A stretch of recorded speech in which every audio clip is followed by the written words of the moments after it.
السلام عليكم، الله يسعد مساء الجميع.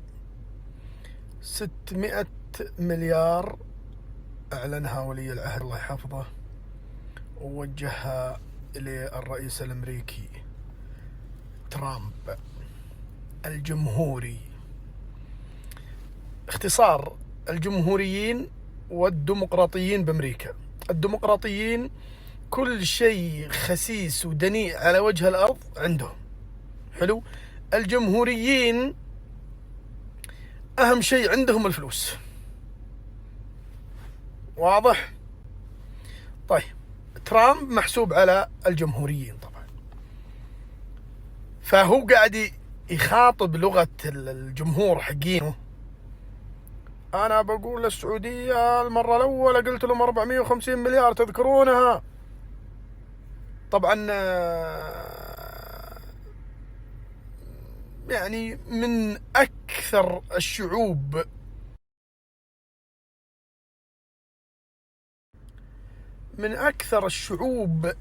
يعني غباء هم هذولا، زين، خاصة الغير مسلمين منهم، ما عندهم غباء عجيب جدا. طيب، على العموم، فعشان يدغدغ مشاعرهم قال لهم المرة هذه أنا بزور السعودية، إذا أنهم ما راح أطلب 450 مليار، راح أطلب 500 مليار. جاه الرد السياسي المحنك اللي فيه بعد نظر وفيه من يعني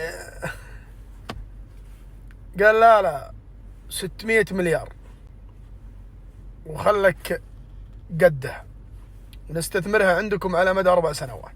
طيب، لو نرجع ل 450 مليار، هل هي صرفت ذاك الوقت؟ ودنا انها صرفت كلها صراحة، لكن للأسف الكونغرس الخسيس يوقف للرئيس، الرئيس بس اسم يعني، زين. أنا ما أدري وش في إشارات تطلع وفي علامات تطلع، والله ما أدري وش. على العموم، من السناب وقف.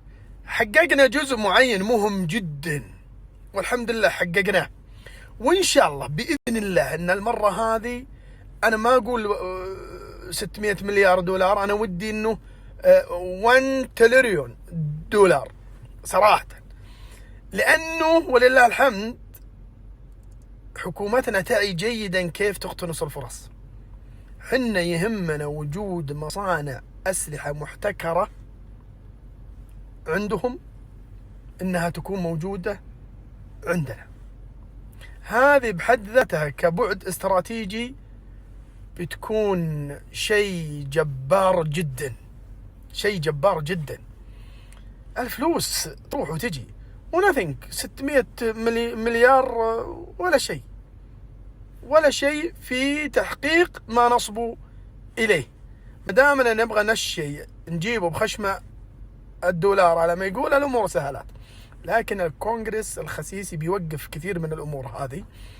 لكن الحنكة والحكمة والسياسة المنقطعة النظير تعي ذلك جيدا، ورمت الكرة في ملعبه، بحيث أنه يكون الجمهوريين يضغطون على، وتطلع إن شاء الله بإذن الله نتائج معينة. وفي شيء يقولونه البدو، يقول كلاما من عرق العافية، هذا جزء. إن جت على ما نبي فهي التمام، إن ما جت طبعا المتخلفين اللي تشوفونهم، الذباب الإلكتروني والسملق هذول اللي برا، والعقليات المتخلفة الساقطة الساذجة، مدري وش حلبون السعودية، مدري هذه ناس ما تفهم شيء لا بالحياة ولا تفهم شيء بانفسها، ما تفهم شيء. فهذولا منهم مستأجرين، ومنهم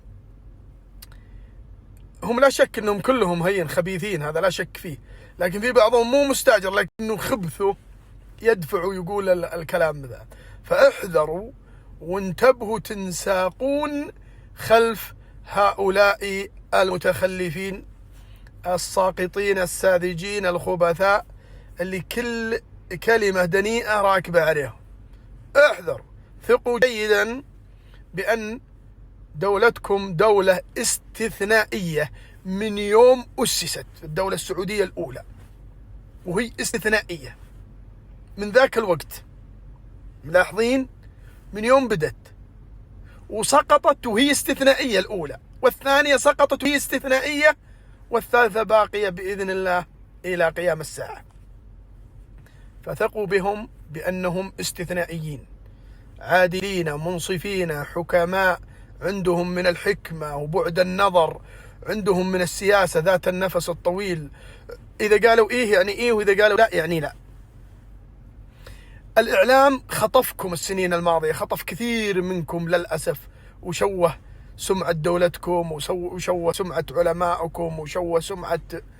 لا، للأسف الإعلام يقوم بحروب عجيبة جدا في تغيير الفكر، وللأسف في ناس كثير تأثرت. لكن الآن الحمد لله بدأت الناس تستوعب، وبدأت بعض الأمور تظهر الحمد لله بشكل جيد، فالناس صارت نوعا ما مستوعبة، ما هي مثل أول مغفلة ويمر عليهم أشياء كثيرة ومعشش هنا في مخ عنكبوت، لا عش عنكبوت عند بعض الناس.